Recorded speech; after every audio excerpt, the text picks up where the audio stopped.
मौत जिस दिन आ गई दुनिया की हालत क्या हुई, रूह तन से उड़ गई मुर्दा की हालत क्या हुई।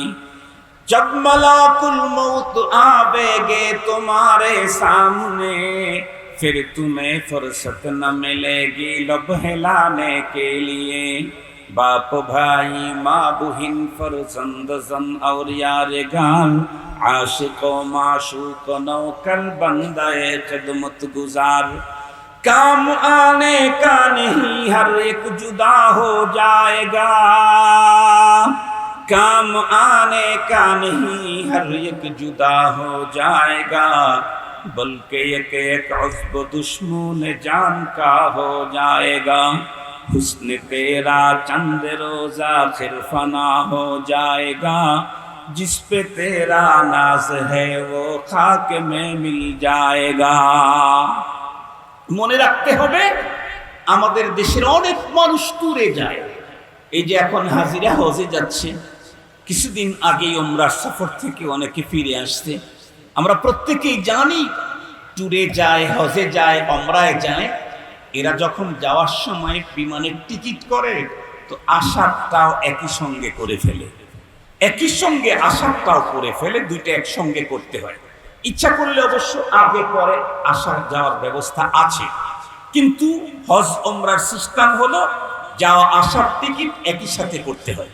মুহতারাম হাজিরিন, রব্বুল আলামিন আমাদেরকে এই পৃথিবীতে যখন পাঠিয়েছেন তখনই আমাদেরকে ব্যাক ডেট দিয়ে পাঠিয়েছেন। এই পৃথিবী থেকে আবার চলে যাব কখন, কোন রাত্রে, কোন দিনে, কোন সকালে, কোন সন্ধ্যায়, কোন দুপুরে, কখন যাব, কোন অবস্থায় যাব, এর পদ্ধতি কমপ্লিট করে এরপরে আমাকে পৃথিবীতে পাঠানো হয়েছে। রব যে টাইম দিয়েছেন এই টাইমের এক সেকেন্ড এদিক ওদিক করার ক্ষমতা পৃথিবী কারো নাই। পৃথিবীর সমস্ত লাইফ সাপোর্ট যদি একত্রিত করে আমাকে 1 মিনিট বেশি বাঁচাইতে চায়, এ ক্ষমতা পৃথিবীর কোনো লাইফ সাপোর্টারদের নাই। পৃথিবীর সব পারমাণবিক বোমা যদি শুধু আমার উপরেই ফেলে আমাকে হত্যা করার জন্য, মেরে ফেলার জন্য, কসম আল্লাহ, রবের দেওয়া নির্ধারিত টাইমের 1 সেকেন্ড আগে পৃথিবীর কেউ আমাকে মারতে পারবে না, আমি নিজেও মরতে পারবো না। পৃথিবীর কেউ আমাকে মারতেও পারবে না, আমি আগুন লাগায়া গাড়ির নিচে মাথা দিয়ে সুইসাইড করব, আত্মহত্যা করব, হবেই না। রবের টাইম যখন তখন আমার মরণ হবে, এর আগে হবে না। কেউ মারতে পারবে না, আমি নিজেও মরতে পারবো না। তবে রব আমাকে যে টাইম দিয়েছেন সেই টাইমে আমাকে যেতে হবে। মুহতারাম হাজিরিন, চলে যাওয়ার পরে কোথায় আপাতত কিছুদিন লাশটা কোথায় থাকবে এই ব্যবস্থাপনার জন্যই তো গণকবরস্থান। মুহতারাম হাজিরিন, খুব ভালো করে কথাগুলি বুঝবেন। তো যেতে তো হবেই পরপারের জগতে। ওই জগৎ তো অত্যন্ত ভয়ঙ্কর, সিরিয়াস ভয়ঙ্কর। একজন কবি বড় চমৎকার বলেছেন, আপনি যদি সারা জীবনের ওয়াজ মনে নাও রাখেন, শুধু 2টা কবিতাই যদি মনে রাখেন আর এই কবির কবিতাকে ধরে যদি পথ চলেন, পরপারের জীবনের সফলতা আপনার কদম চলতে থাকবে। আমি কবিতা 2টা আপনাদের খেদমতে পেশ করি। একজন কবি বড় চমৎকার বলেছেন। কবি বলেন, আয়া সাহিবাদ যামবি লা তাকনাতু ফাইন্নাল ইলাহা রাউফুন রাউফ ওয়ালা তারহালান্না বিলা উদ্দাতিন ফাইন্নাত তারিকা মাখুফুন মাখুফ। কবি ডেকে বলেন, এ অপরাধী গুনাহগার, তোমার গুনাহ কি পরিমাণে আছে? পাহাড় সম পরিমাণ, নাকি আসমান সমান, নাকি পুরা জমিনটা তোমার গুনায় ভরে গেছে? অপরাধ তোমার যতই হোক না কেন, তোমাকে একটা মেসেজ দিচ্ছি, লা তাকনাতু। এই মেসেজ শুধু কবি নিজে দিয়েছেন তা না, বরং লা তাকনাতু বলে মেসেজ দিয়েছেন রব্বুল আলামিন কোরআনে হাকিমে। রব বলেছেন লা তাকনাতু, এই মেসেজ রবের দেওয়া। আল্লাহর রহমত থেকে নিরাশ হও না, যত বড় অপরাধী হোক কেন। ফাইন্নাল ইলাহা রাউফুন রাউফ, আমাদের রব যিনি, আমাদের সব যিনি, উনি বড় বহুত বড় সিরিয়াস দয়াশীল। কেমন দয়া তার। হাদিসে কুদসির ভিতরে আমার পয়গম্বর বলেন, আল্লাহ পাক বলেছেন, ইন্না রাহমাতি সাবাকাত গাযাবি, আমার রাগও আছে, আমার মায়াও আছে। তবে পৃথিবীর মানুষ মনে রেখো, আমার রাগ সবসময় আমার মায়া রাগের চাইতে অনেক বেশি। রাগের চাইতে আমার মায়া অনেক বেশি। এ কারণে দেখেন না, আমরা অনেক সময় ছেলে পেলেদেরকে শাসন করার জন্য ভুল করেছি, আগামী দিনে যাতে না করে এজন্য 2টা থাপ্পড় লাগায় দিয়েছি।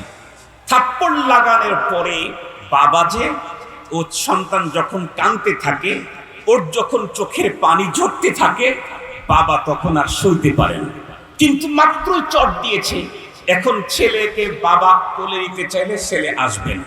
আর তাছাড়া এই মুহূর্তেই কোলে নেওয়াটা, ওই শাসনটা দীর্ঘায়িত হবে না। এই জন্য বুদ্ধিমানের বাবার কাজ হবে হলো, যেহেতু আমি এখন ওকে থাপ্পড় দিয়ে শাসন করেছি, এখনই আমি ওকে আদর দেব না। এখনই আদর দিলে এই শাসনটা কার্যকরী হবে না। কি করতে হবে? আমার ছোট ভাই আছে, না হয় আমার ছেলে আছে, না হয় আমার বোন আছে, তাদেরকে বলবো, যাই দেখতেছিস না ও কাঁদতেছে, একটু কোলে নিতে পারলি না? প্রয়োজনে নিজের পকেট থেকে 50 টাকা বের করে ছোট ভাইকে দিয়ে বলি, ওর একটু কোলে করে নিয়ে দোকানে নিয়ে যায়, আইসক্রিম কিনে দে। থাপ্পড় দিল কে? আমি। আবার আইসক্রিম কিনে দেওয়ার ব্যবস্থা কে করলো? কথা বলেন না কেন ভাই? আমি। কোলে উঠানোর জন্য আমি আর একজনকে ধমক দিলাম, আমি এ কাজ করলাম। কেন? বাবা তো আমি, তাই আমার অন্তরে খুব মায়া। সন্তানের চোখের পানি আমি সইতে পারি না, সন্তানের বিলাপ আমার কলিজায় সহ্য হয় না। পৃথিবীর সমস্ত বাবা কেন, পৃথিবীর সমস্ত মানব দানব যত হায়াত জানোয়ার আছে, সবগুলির মায়া এক জায়গায় করলে 1% হবে। এই রকমের 99% মায়া আল্লাহ তার নিজের কাছে রিজার্ভ করে রেখেছেন আমাকে আপনাকে করার জন্য। সারা দুনিয়ার যত প্রাণী আছে সবার অন্তরে আছে 1%, আর 99% রেখে দিয়েছেন রব আমাকে মায়া করার জন্য। খুব ভালো করে বুঝবেন। এ কারণেই তো হাদিস ভালো করে বোঝার চেষ্টা করেন। এ কারণেই তো রব্বুল আলামিন আমাদেরকে কখনো দুঃখ দেন, কখনো ধাক্কা দেন, কখনো কষ্ট দেন, কখনো আঘাত দেন, কখনো সম্পদ, কখনো সন্তান, কখনো সম্মান হানি করেন। কে? রব। এটা করার পরে, আমি অ্যাক্সিডেন্ট করার পরে যখন খুব কান্না করতেছি, আমার সম্পদ খোয়া যাওয়ার পরে খুব কান্না করতেছি, রব আমার সম্পদ খোয়া দিয়েছেন কেন? আমাকে শাসন করলেন। কোরআনে হাকিম আল্লাহ তাআলা বলেন, وَلَنُذِيقَنَّهُم مِّنَ الْعَذَابِ الْأَدْنَىٰ دُونَ الْعَذَابِ الْأَكْبَرِ لَعَلَّهُمْ يَرْجِعُونَ। আল্লাহ পাক বলেন, বড় বড় পানিশমেন্টের আগে স্যাম্পল ছোটখাটো পানিশমেন্ট আমি বান্দাদেরকে দেই, যাতে করে আর কখনো অপরাধের দিকে না অগ্রসর হয়। খুব ভালো করে বুঝবেন। তো আমি যখন কষ্ট পেয়ে, দুঃখ পেয়ে যখন কান্না শুরু করছি, আমার রবের তো আর ভালো লাগতেছে না। এই জন্য রব কি করলেন? রব তার রসুলকে দিয়ে আর একজনকে বলে দিলেন, কি? আমি ওরে অসুস্থ বানাইছি, তুমি ওকে দেখতে যাও, তুমি ওকে দেখতে যাও। শরীয়ত সিস্টেম করে দিলেন, ইয়াদাতুল মারিজ, অসুস্থকে দেখভাল করা একজন মুসলমানের হক আর একজন মুসলমানের প্রতি। আমি একজন অসুস্থ মানুষকে ওয়ান টাইম দেখতে যাব, অল্প সময়, তাতে রব আমাকে কি দিবেন? হাদিসে পাকের মধ্যে এসেছে, মা মিন মুসলিমিন ইয়াউদু মুসলিমান গাদওয়াতান, একজন মুসলমান আর একজন মুসলমানকে যদি এক সকাল এক সন্ধ্যার কিছু টাইম সেবা সুস্থ করার জন্য যায়, ইয়াদতের জন্য যায়, তাহলে 70,000 ফেরেশতা যে দেখতে গেল তার জন্য আল্লাহ রিজার্ভ করে দেয়। এই 70,000 ফেরেশতা সন্ধ্যা পর্যন্ত যে রোগীকে দেখতে গেল, রোগীর জন্য না, যে দেখতে গেল তার মাগফিরাতের জন্য আল্লাহর কাছে অবিরাম দরখাস্ত দিতে থাকে। আমি হাদিস খুব ভাবলাম যে অসুস্থ তো আল্লাহই আমাকে দিলেন, সাথে সাথে আর একটা ভাইকে আমার কাছে পাঠাবার জন্য এত বড় অফার দিলেন। কি? তুই আমার ওই বান্দার কাছে যাবি, 2 মিনিট বসবি, বলবি যে মুসিবত আল্লাহর পক্ষ থেকে আসে, আল্লাহই দূর করে দিবে। এতটুকুন কথা বলতেই রব্বুল আলামিন যে দেখতে গেল তার জন্য 70,000 ফেরেশতা রিজার্ভ করলেন। কেন? কারণ হলো দুঃখ আল্লাহ দিয়েছেন, সেই দুঃখটা যাতে আমার অন্তরে না থাকে, এজন্য আমার ভাইকে কোটি কোটি নেকির অফার দিয়ে আমার কাছে পৌঁছায় দিয়েছেন আল্লাহ। মুসলমান ভাইরা আমার কথা ভালো করে বুঝবেন, যেই কথাগুলি বলতেছিলাম মূল টার্গেট হলো এই পৃথিবী ছেড়ে পরপারের জগতে আমাকে যেতেই হবে। জীবনে অপরাধ করেছি অনেক, তাতে নিরাশ হওয়ার কিছু নেই, কারণ আল্লাহ পাক রব্বুল আলামিন এত বড় দয়া, এত বড় মায়ার মালিক। আমি 1000 বছর পর্যন্ত যত অপরাধ করতে পারি, সকল অপরাধের পরে যখন কান্নায় ভেঙ্গে পড়ব, দিলে দিলে মালিকের সঙ্গে যখন শেয়ার করব, আর চোখের কর্নার দিয়ে 2 ফোঁটা পানি যখন জমিনের ভিতরে ছেড়ে দেব, আমার রব তখন আমার 2 ফোঁটা চোখের পানি সহ্য করতে পারবেন না, মুহূর্তেই মাফ করে দিবে। এজন্য নিরাশ হওয়ার কোনো সুযোগ নাই। সাথে সাথে কবি আরো একটা গুরুত্বপূর্ণ মেসেজ দিয়েছেন, ওয়ালা তারহালান্না বিলা উদ্দাতিন ফাইন্নাত তরিকা মাখুফুন মাখুফ। রব্বুল আলামিন এত দয়ার সাগর, করুণার আধার, তাই বলে তুমি পুঁজি ছাড়া কবরের পথের যাত্রা কখনোই করতে যেও না মুসলমান। কেন? কারণ কবরের পথটা বড় ভয়ঙ্কর, বড় ডিয়ারিং, বড় ডেঞ্জারাস। এই পথের বাঁকে বাঁকে, ফাঁকে ফাঁকে আল্লাহ পাকের পক্ষ থেকে মোবাইল কোড বসানো আছে। এই জন্য আমাদেরকে দুনিয়া থেকে কম পক্ষে 2টা পুঁজি নিয়ে কবরের পথে যাত্রা করা লাগবে, অন্যথায় অবস্থা বড় বেগতিক হয়ে যাবে। যেই 2 পুঁজির কথা বলেছেন রব্বে কারীম কোরআনে হাকিমের ভিতরে, আল্লাহ পাক নিজেই বলেন, ইন্নাল্লাযীনা আমানু ওয়া আমিলুস সালিহাতি কানাত লাহুম জান্নাতুল ফিরদাউসি নুজুলা খালিদিনা ফিহা লা ইয়াবগুনা আনহা হিওয়ালা। রব্বে কারীম বলেন 2টা পুঁজি, টোটাল লাইফে শুধু 2টা পুঁজি তুমি যদি অর্জন করতে পারো, এই 2 পুঁজি নিয়ে যদি কবর পথে রওনা করো, খুব ভালো করে বুঝবেন, পুঁজি 2টা যদি কমপ্লিট হয়, বড় সুন্দর হয়, তাহলে খুব ভালো করে বুঝবেন কোরআনে হাকিমের আরেক জায়গায় আল্লাহ বলেন, তাহলে কবর পথের যাত্রা করতেই সুসংবাদ আর সুন্দর ঘোষণা আমার কানে একের পরে এক আসতেই থাকবে। যেমনটি আল্লাহ পাক বলেন, ইন্নাল্লাযীনা ক্বালু রাব্বুনাল্লাহ সুম্মা ইসতাকামু তাতানাজ্জালু আলাইহিমুল মালায়েকা আল্লা তাখাফু ওয়া লা তাহজানু ওয়া আবশিরু বিল জান্নাতিল্লাতী কুনতুম তুআদুন। খুব ভালো করে বুঝবেন, যতদূর পর্যন্ত মাইকের আওয়াজ যায় খুব ভালো করে বুঝবেন। মুহতারাম হাজিরিন, এই পৃথিবীর যেই সমস্ত মানুষগুলি টোটাল লাইফে প্রথম নাম্বার যেই পুঁজি দরকার পরপারের মুক্তি নিশ্চিত করার জন্য, তার প্রথম নাম্বার হলো ঈমান, দ্বিতীয় নাম্বারের পুঁজি হলো নেক আমল। পৃথিবীর যেই মানুষগুলি তাদের ঈমান পরিপূর্ণ পাক্কা কমপ্লিট করেছে, মুস্তাকাম মজবুত করেছে, যারা বলেছে আমার রব আল্লাহ, তুফান আসছে, সাইক্লোন এসেছে, ঘূর্ণিঝড় এসেছে, আক্রমণ হয়েছে, জেল হয়েছে, জুলুম হয়েছে, ফাঁসি হয়েছে, এরপরেও রব্বুল আল্লাহর স্লোগান থেকে এক পা পিছে যায় নাই। রব্বুল আলামিন বলেন, এই স্লোগানটি নিয়ে যেই মানুষগুলি মৃত্যুর দ্বার প্রান্ত পর্যন্ত পৌঁছে যাবে, মৃত্যুকালীন সময়ে যেই ফেরেশতা তার জান কবজ করার জন্য আসবে, সেই ফেরেশতাই ওই লোকের সঙ্গে তার জান কবজ করার আগে তার সঙ্গে হৃদ্যতা তৈরি করবে, আন্তরিকতা গড়ে তুলবে, বন্ধুত্ব তৈরি করবে।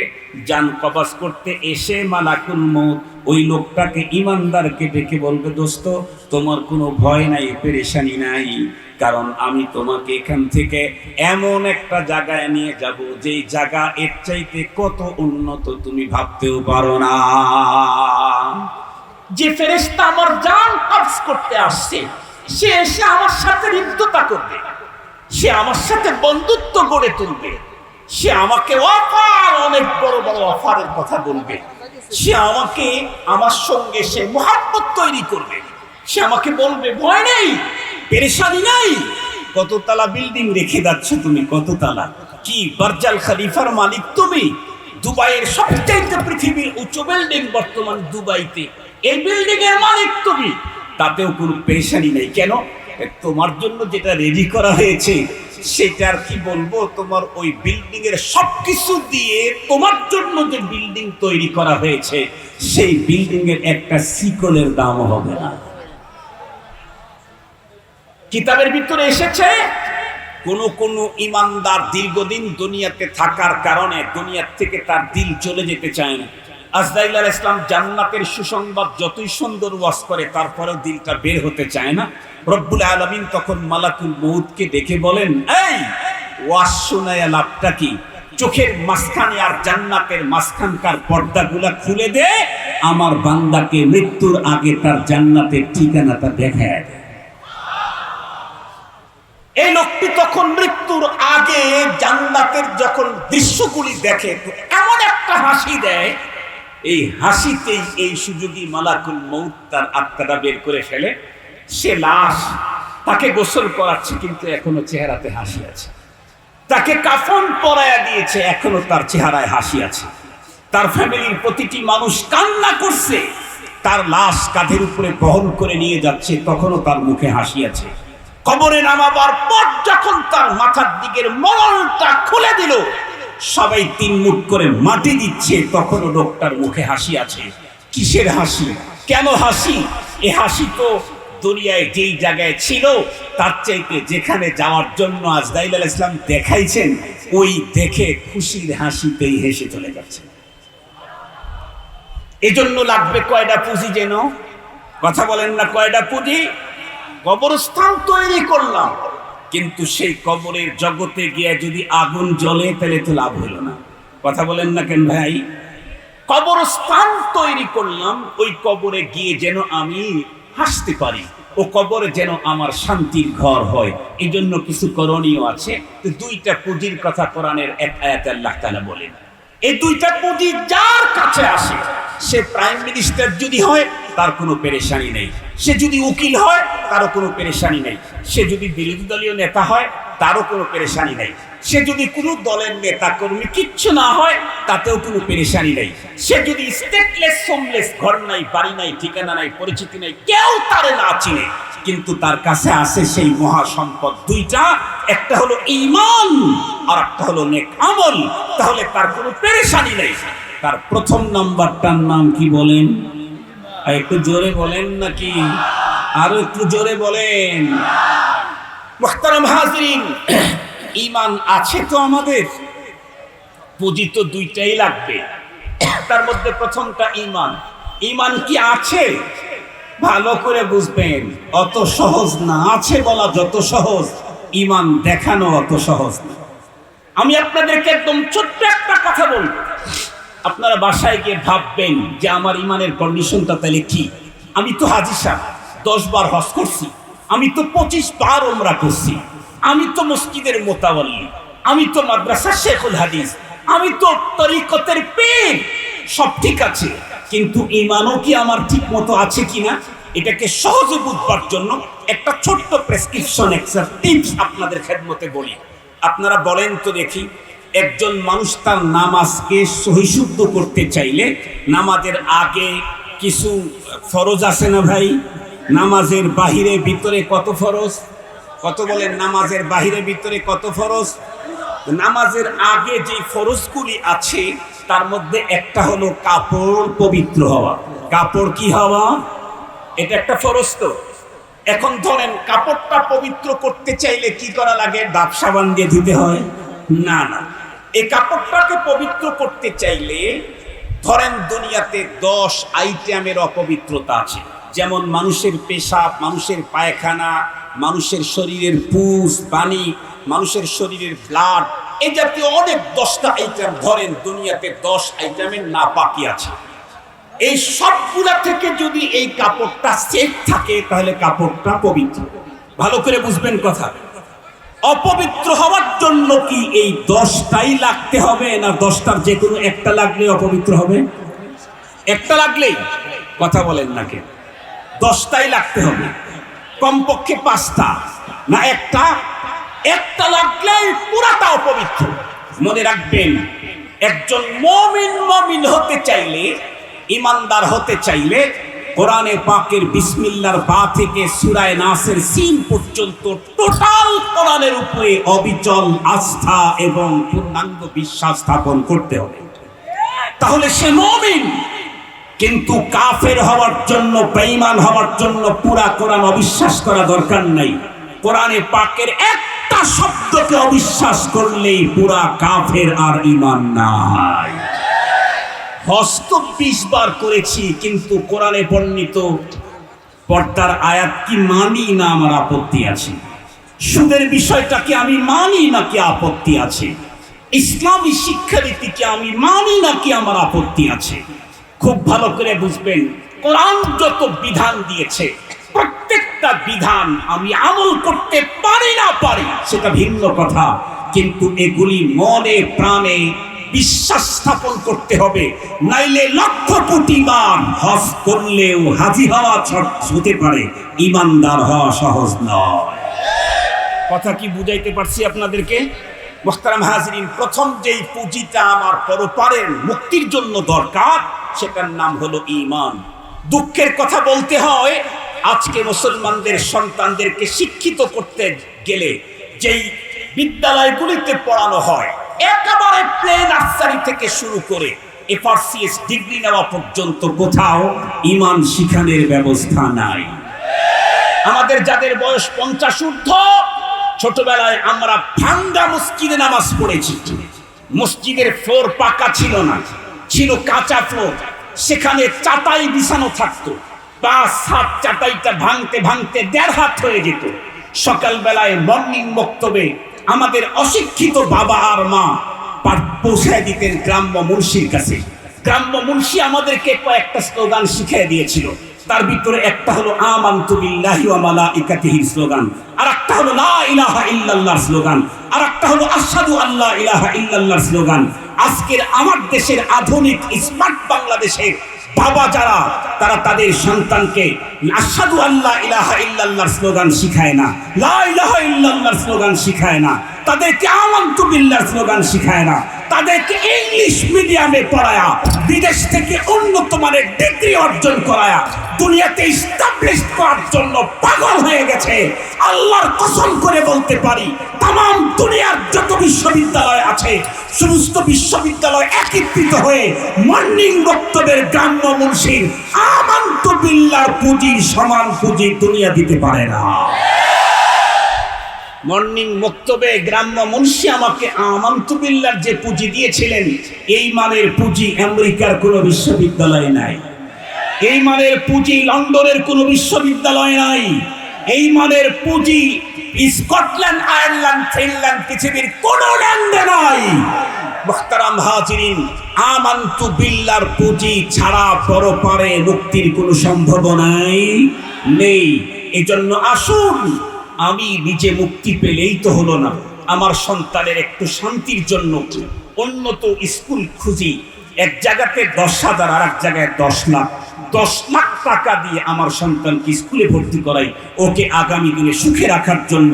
তাই যদি হয়, তাহলে আমার সন্তানকে জাহান্নামের আগুন থেকে মুক্ত করার প্রোগ্রামও আমাকে হাতে নিতে হবে। আসুন আমরা আমাদের সন্তানদেরকে জীবনের শুরুতেই প্রথমেই ইসলাম এবং ঈমান, তালিমাতে তাওহীদ, এইগুলি আমরা তাদেরকে শিক্ষা দিয়ে আমরা আমাদের জিম্মাদারি পরিপূর্ণ করি। আল্লাহ পাকের কোরআনে আল্লাহ তাআলা আমাদেরকে আগেই মেসেজ দিয়েছেন, প্রকৃত সফলতা দুনিয়ার গাড়ি বাড়ি নারীর মধ্যে না, পরপরের জীবনে জাহান্নাম থেকে মুক্তি পেয়ে জান্নাতে ঢুকতে পারলেই সফলতা। আর সেই সফলতা অর্জনে 2টা পুঁজি লাগবে, তার মধ্যে 1 নাম্বার ঈমান।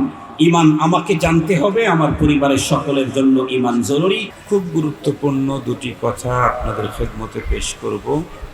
আপনারা দোয়া করেন যাতে করে রব্বুল আলামিন যেন আমাকে তথ্য সমৃদ্ধ, ইখলাসপূর্ণ আজকের এই মাঠের ময়দানের জন্য অতীব জরুরি দ্বীনি আলোচনার তৌফিক দান করে।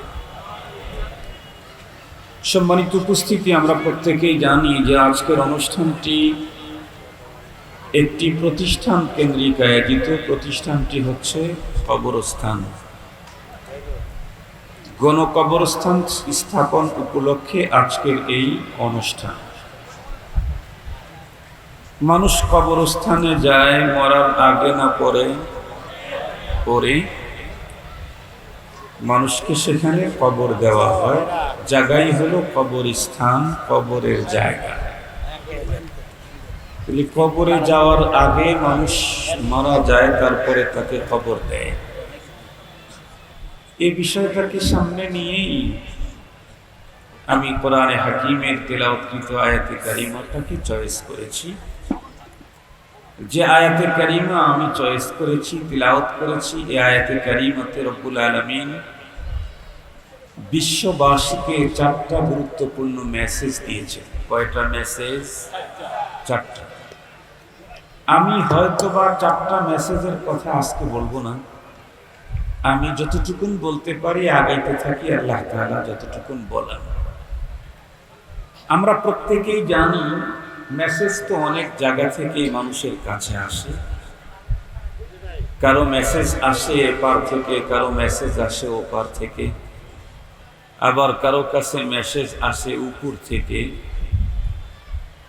মেসেজ দাতা যত বড় হয় মেসেজের গুরুত্ব তত বেশি হয়। এ পৃথিবীর যত বড় আছে সবগুলি বড়কে একত্রিত করলে রব সমান হওয়ার কোনো সম্ভাবনা নেই। কোরআনে হাকিমে সূরাতুল ইখলাসে আল্লাহ পাক স্পষ্ট চ্যালেঞ্জ করেছেন, ঘোষণা দিয়েছেন, কুল হুয়াল্লাহু আহাদ আল্লাহুস সামাদ লাম ইয়ালিদ ওয়া লাম ইউলাদ ওয়া লাম ইয়াকুল লাহু কুফুয়ান আহাদ। সর্বশেষ আয়াতে আল্লাহ তাআলা বলেন, তাম পৃথিবী হন্য হয়ে তন্ন তন্ন করে খুঁজে একজন কেউ রব সমান পাবে না। রব সমান কেমনে হবে? কারণ রব হলেন স্রষ্টা। পৃথিবী এবং পৃথিবীতে যা আছে সবই হলো সৃষ্টি। এই দুনিয়া এবং দুনিয়াতে যা আছে সবই সৃষ্টি। স্রষ্টাকে আল্লাহ। দুনিয়া যেহেতু সৃষ্টি, এ কারণে দুনিয়া এবং দুনিয়ার ভিতরে যা আছে সবগুলি একদিন শেষ হয়ে যাবে। কোরআনে হাকিমে আল্লাহ তাআলা বলেন, কুল্লু মান আলাইহা ফান ওয়া ইয়াবকা ওয়াজহু রাব্বিকা যুল জালালি ওয়াল ইকরাম। সব শেষ হয়ে যাবে। কোরআনে হাকিমের যে আয়াতে কারিমা তেলাওয়াত করেছি, এই আয়াতে কারিমাতে রব্বুল আলামিন প্রথম মেসেজটাই দিয়েছেন এটি। তো মেসেজ যেহেতু রবের পক্ষ থেকে, সঙ্গত কারণে এর চাইতে গুরুত্বপূর্ণ দামি মেসেজ পৃথিবীর কোনো মানুষের কাছে কোনোদিনও আসতে পারে না। রবের পক্ষ থেকে মেসেজ, প্রথম মেসেজটা এমন যেই মেসেজকে অস্বীকার করার মতো মানুষ তামাম পৃথিবীতে একজন ছিল না, এখনো নেই, কিয়ামত পর্যন্ত আসবে না। এ পৃথিবীতে রব অস্বীকার করার মতো বহু মানুষ আগেও ছিল, এখনো আছে। এ পৃথিবীতে কোরআন অস্বীকার করার মতো মানুষ অতীতে ছিল, এখনো আছে। এ পৃথিবীতে নবী রাসূলকে অস্বীকার করার মতো মানুষ অতীতে ছিল, এখনো আছে। এমনকি অতীতে তো নিজেকে রব বলে দাবি করার লোকও এসেছিল। তার মধ্যে সবচেয়ে জঘন্যতম বড় একজন, তার নাম হলো ফিরআউন। তার দাবি ছিল কি? আনা রব্বুকুমুল আ'লা, আমি সবচেয়ে বড় খোদা। রব্বুল আলামিন পৃথিবীর সামনে প্রমাণ করে দিলেন, তুমি পৃথিবীর সবচেয়ে বড় খোদা নও, তুমি হলে পৃথিবীর সবচেয়ে শ্রেষ্ঠতম বেহুদা। বড় খোদা না বেহুদা? কেমনে?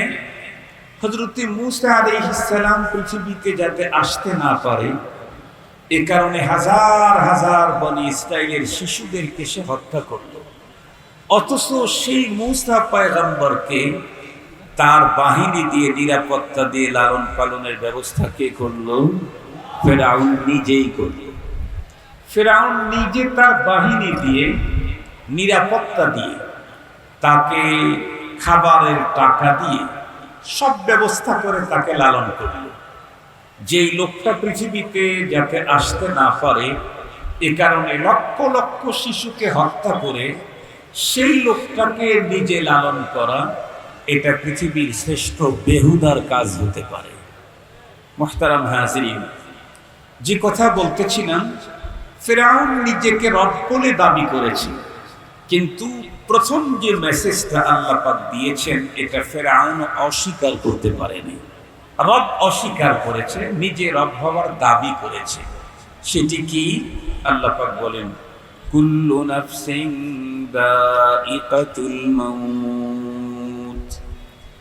আল্লাহ পাক বলেন প্রতিটি প্রাণীকে মৃত্যুর স্বাদ গ্রহণ করতেই হবে। প্রতিটি প্রাণী যত ছোটই হোক যত বড়ই হোক, যার প্রাণ আছে তার মরণ আছে। আমরা প্রত্যেকে জানি পৃথিবীতে এত প্রাণী আল্লাহ পাক তৈরি করেছেন, বিশ্ব সেরা কোনো গবেষকের কাছে আল্লাহর তৈরি করা প্রাণীকুলের লিস্ট নাই, সংখ্যা কারো জানা নেই। বরং কোনো প্রাণী তো এতটাই ক্ষুদ্রাতি ক্ষুদ্র স্মল সাইজ, যেগুলি আমরা স্বাভাবিক চোখে দেখতেই পাই না। কত প্রাণী এত বড় যার বিশালতা আমাদের এ মস্তিষ্কে আন্দাজ করতে পারে না। প্রাণী যত ছোটই হোক সেও মরে যাবে, তার প্রাণহানি ঘটবে। যত বড়ই হোক তারও মরণ হবেই হবে। এমনকি তামাম পৃথিবীর সকল প্রাণীর প্রাণ নাশের দায়িত্বে নিয়োজিত বিভাগীয় প্রধান হযরতে আজরাইল আলাইহিস সালাম অনেক বিশাল দেহের অধিকারী। তার শক্তি, পাওয়ার, ক্ষমতা এ সম্পর্কে কোরআন হাদিসে হযরত উলামায়ে কেরামদের জবানে আমরা অনেক কথা শুনেছি। মুহতারাম হাজিরিন, সকল প্রাণীর প্রাণ কব্জ করলেও এই বিশাল দেহ আর আকৃতির অধিকারী হযরতে আজরাইল আলাইহিস সালাম, তার কি মরণ হবে না? কথা বলেন, তার মরণ হবে না? তাকেও মরতে হবে। তার মানে সমস্ত প্রাণীকে মৃত্যুবরণ করতে হবে। এই কথাটা পৃথিবীর আস্তিক নাস্তিক সবাই বিশ্বাস করে, কিন্তু আমাদের মনে রাখতে হবে, আমরা যারা মুমিন মুসলমান, আমাদের বিশ্বাস শুধু মৃত্যু পর্যন্ত না। মৃত্যুর বিশ্বাস তো নাস্তিকেরও আছে, মৃত্যুর বিশ্বাস তো কাফেরেরও আছে, মৃত্যুর বিশ্বাস তো মুশরিকেরও আছে, মৃত্যুর বিশ্বাস তো পৃথিবীর প্রতিটি মানুষের আছে। আমরা যারা মুমিন, আমরা শুধু মৃত্যুকে বিশ্বাস করি এমনটি না, বরং মরণের পরে আমাদের লম্বা বিশ্বাস আছে। যেই বিশ্বাসগুলি আমরা শিখেছিলাম, মনে পড়ে কি আপনাদের? ছোট্টবেলায় মর্নিং মক্তবে গ্রাম্য মুন্সির কাছে গিয়ে ফজরের নামাজের পরে মসজিদের বারান্দায় ভাঙ্গা চাটাইয়ের উপরে বসে গ্রাম্য মুন্সি আমাদেরকে কিছু শিখিয়ে দিয়েছিলেন। সেখানে কি কি শিখানো ছিল? তার মধ্যে একটা গুরুত্বপূর্ণ জিনিস শেখানো ছিল, আমানতু বিল্লাহি ওয়া মালাইকাতিহি ওয়া কুতুবিহি ওয়া রুসুলিহি ওয়াল ইয়াউমিল আখির ওয়াল কদরি খাইরিহি ওয়া শাররিহি মিনাল্লাহি তাআলা ওয়াল বা'থি বা'দাল মাউত। খুব ভালো করে কথাগুলি বুঝতে হবে। ছোট্টবেলায় মর্নিং মক্তবে গ্রাম্য মুন্সির কাছে যেই স্লোগানগুলি শিখেছিলাম, তার ভিতরে একটা স্লোগান হলো আমানতু বিল্লাহ, আর একটা স্লোগান হলো আশহাদু আল্লা ইলাহা ইল্লাল্লাহ, আর একটা স্লোগান হলো লা ইলাহা ইল্লাল্লাহ। আমানতু বিল্লাহর যে স্লোগান আমরা শিখেছিলাম, ওই স্লোগানের একদম লাস্টের দিকে এটাও আমরা শিখেছি, ওয়াল বাতু বাদাল মাউত। আমাদের বিশ্বাস শুধু মৃত্যু পর্যন্ত না, मौत को समझा है गाफिल इख्तितामे जिंदगी, मौत को समझा है गाफिल इख्तितामे जिंदगी, दर हकीकत मौत तेरे इब्तिदाए जिंदगी, दर हकीकत मौत तेरे इब्तिदाए जिंदगी। कदम सूए मरकाद नजर सूए दुनिया, कदम सूए मरकद नजर सूए दुनिया, किधर जा रहा है किधर देखता है, किधर जा रहा है किधर देखता है। আমরা মুমিন, আমাদের বিশ্বাস মৃত্যু পর্যন্ত না, আমাদের বিশ্বাস মৃত্যুর পরে আরো অনেক লম্বা। মৃত্যুর পরে লম্বা জীবনের বিশ্বাস আমরা আমাদের অন্তরে লালন করি। যেমন ইন্নাল হাউদা হাক্কুন ওয়াস সিরাতা হাক্কুন ওয়াল জান্নাতা হক ওয়ান নার হক ওয়াল হিসাব হক, এরকম লম্বা ফেহরিস্ত আছে আমাদের বিশ্বাসে। মুহতারাম হাজিরিন, আমরা যেহেতু মৃত্যুর পরে আরেকটা জীবনের বিশ্বাস করি, আর ওই জীবনটাই হলো আমাদের মূল জীবন। দুনিয়ার 70, 80, 90, 100 বছরের এই জীবন, এটা হলো পরপারের মূল জীবনের ভূমিকা শুরু। মুহতারাম হাজিরিন, খুব ভালো করে বুঝবেন, সঙ্গত কারণেই ক্ষণস্থায়ী এই জীবনের সুখ শান্তি আর ভোগ বিলাস, এটা একজন মানুষের মূল টার্গেট হতে পারে না। একজন মানুষের মূল সফলতা ক্ষণস্থায়ী জীবনের সফলতা নয়। এই ক্ষণস্থায়ী জীবনের ব্যর্থতা মূল ব্যর্থতা নয়। মূল সফলতা কি? যে আয়াত পড়েছি, এই আয়াতে আল্লাহ তাআলা বলেন, ফামান যুহসিহা আনিন নারি ওয়া উদখিলাল জান্নাতা ফাকাদ ফাজ। প্রকৃত সফল তো ওই ব্যক্তি, যে ব্যক্তি পরপারে যাওয়ার পরে জাহান্নাম থেকে মুক্তি পেয়ে জান্নাতে ঢুকে যাবে। মূল সফলতা হলো তার। খুব ভালো করে বুঝবেন, দুনিয়ার জীবনের অনেক টাকা, এটাও চূড়ান্ত সফলতা নয়। দুনিয়ার জীবনের অনেক পাওয়ার, লম্বা টাইমের পাওয়ার, এটাও চূড়ান্ত সফলতা নয়। দুনিয়ার জীবনের অনেক শক্তি, জনপ্রিয়তা, এটাও চূড়ান্ত সফলতা নয়। কেন? আপনাদেরকে বুঝবার জন্য ছোট্ট ছোট্ট কয়েকটা কথা বলি। ধরেন আপনাদের কারো সম্পদ বাড়তে বাড়তে বাড়তে বাড়তে আপনি বিল গেটসকে দ্বিতীয় নম্বরে ফেলে আপনি আগে চলে গেলেন। বিল গেটসের চাইতে আপনার সম্পদ বেশি হলো, ধরে নিলাম হয়ে গেল সম্পদ। আপনার গাড়ি কতগুলি আপনার কাছে হিসাব নেই, আপনি একটা ওয়ান টাইম ইউজ করেন। আপনি স্বর্ণ দিয়ে, ডায়মন্ড দিয়ে গাড়ি তৈরি করলেন, সব মেনে নিলাম। যা ইচ্ছে তাই খেতে পারেন, যা খুশি তাই পড়তে পারেন, যা খুশি তাই বলতে পারেন, যেদিকে খুশি সেদিকে যেতে পারেন, ইচ্ছা পূরণে কোনো বাধা আপনার নেই। তামাম ওয়ার্ল্ডে যখন তখন আপনি ঘুরতে পারেন, সব মেনে নিলাম। কিন্তু এই যে স্বাধীনতা আর এই মজা, এটা কি অনন্তকাল না সীমা আছে? কথা বলেন, কি সীমা? আল্লাহ পাক বলেন, লিকুল্লি উম্মাতিন আজাল, লিকুল্লি উম্মাতিন আজাল, ইযা জাআ আজালুহুম লা ইস্তাখিরুনা সাআতান ওয়া লা ইস্তাকদিমুন।